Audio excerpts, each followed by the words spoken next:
So ACT, which stands for Aldates Community Transformation, is a small charity based here in the centre of Oxford, and we work with people on the margins of society, people who are homeless, rough sleepers, people with mental health issues, ex-offenders, and people in prisons.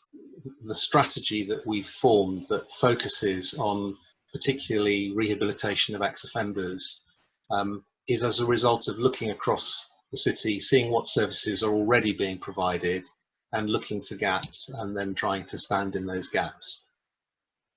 So there are some new needs that have emerged as a result of the crisis that we're having to respond to. And then there's our existing work where we're having to adapt and do things differently because of the lockdown rules that the government's brought in.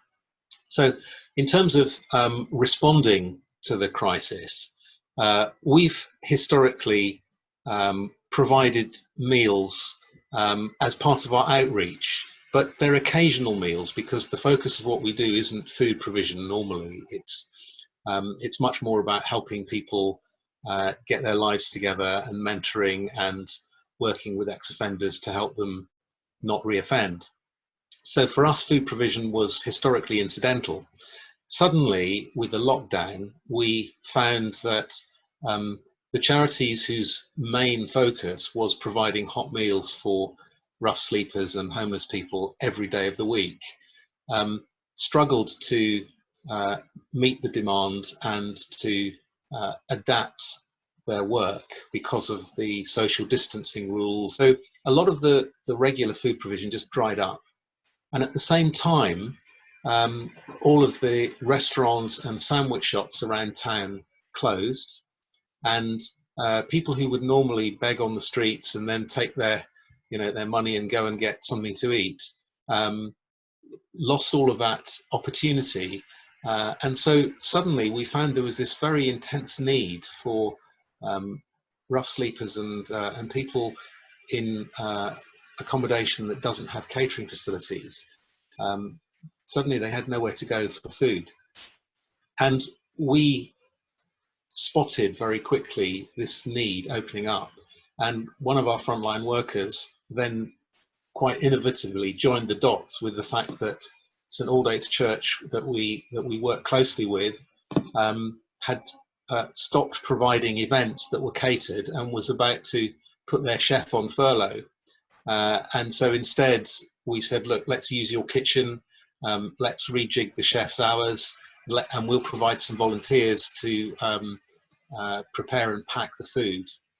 And so very quickly we were able to deliver meals on the streets, and we could probably only have afforded to provide food for about a week, but thanks to the Oxfordshire Community Foundation grant, you've enabled us to provide food for up to 2 months, and we're now serving an average of about 50 or 60 meals every day, distributed outside the front of St Aldate's Church. And we've also got police collecting crates of food and taking them to some of the housing accommodation. The other thing that we're faced with is a need to adapt our existing work. Most of our work, particularly in the supported housing, is face-to-face. We're visiting our clients in the houses and making sure that they've got the right support, that they're getting their mentoring, that we're trying to get them to be job ready and find work. And all of that's normally done face-to-face.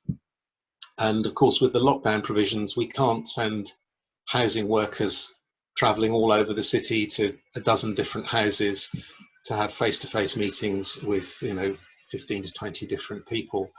That just wouldn't be practical or safe. So we've had to shift to a pattern of working from home, doing a lot of that work by telephone, and also starting to use the internet. We've historically not wanted to encourage our members to use the internet because there's so much distraction and unhelpful material there. But in this kind of crisis, it's much more important to stay connected with them.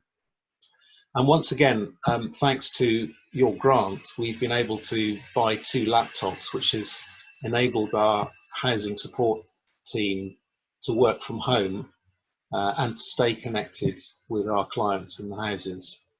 One of the things that we've found really helpful is when families volunteer together, either a couple who are in the same household, and therefore if they get a bit too close to one another in the kitchen, it's not a great problem. Obviously, we love having volunteers wherever they're from, and if we've got single people, we space them out around the room and we make sure that nobody gets too close to one another. But it is a really helpful thing if families are willing to volunteer together. If they're healthy and they're all living in the same household, they can make a real difference in the community. Oxford's been very good historically in that charities don't compete with each other. And particularly in this space where we're dealing with people at the margins, we do tend to acknowledge one another, say nice things about each other. But we tend to work in our silos a little bit. We do our stuff and they do their stuff.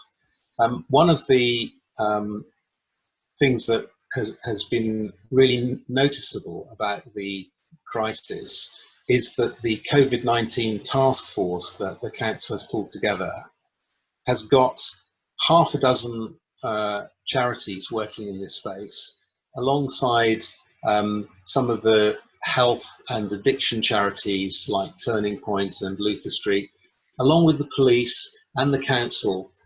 They've got them all in the same room, and they've got them working on real live problems. And I think the amount of collaboration and the amount of willingness to get things done has really risen quite sharply because of this crisis and this sense of urgency. And maybe we can remember that, so that when things go back to normal, they don't go back to normal as in the old way, they go back to a different normal, which is where we work together more pragmatically and get things done. A potential silver lining that we're seeing, that there are a lot of rough sleepers around Oxford, and because of the crisis with coronavirus, the government has asked all councils and local authorities to try and get those people off the streets. So they are now in accommodation, and there's a lot of research that shows if you can provide a roof over somebody's head and a warm, safe place, then all the other problems that they face that might have pushed them onto the street in the first place, whether it's mental health or relationship issues or something else, they can start to be addressed much more easily when they're no longer worrying about keeping themselves safe and warm. And we've had relationships with people on the streets for years, and they've refused to come off the streets. And every now and again you get a breakthrough. We found that if somebody can be housed for about 12 weeks, and if we can manage to support them to stay in housing for about 12 weeks, they start to get their life together in other dimensions, and they start to realize that there is a way out.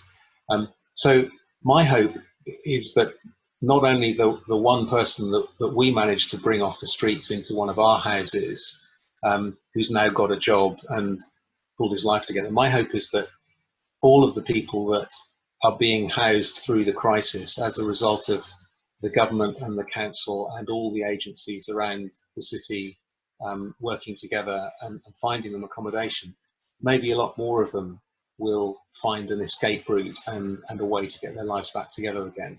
Just a big thank you to Oxfordshire Community Foundation and all the people who have provided money for your resilience fund, and by the fact that you have a fund, but by the speed with which you've been dealing with grant applications. I mean, we've had tremendous support from you, and very quickly, and that's really, really helpful to small charities at a time like this.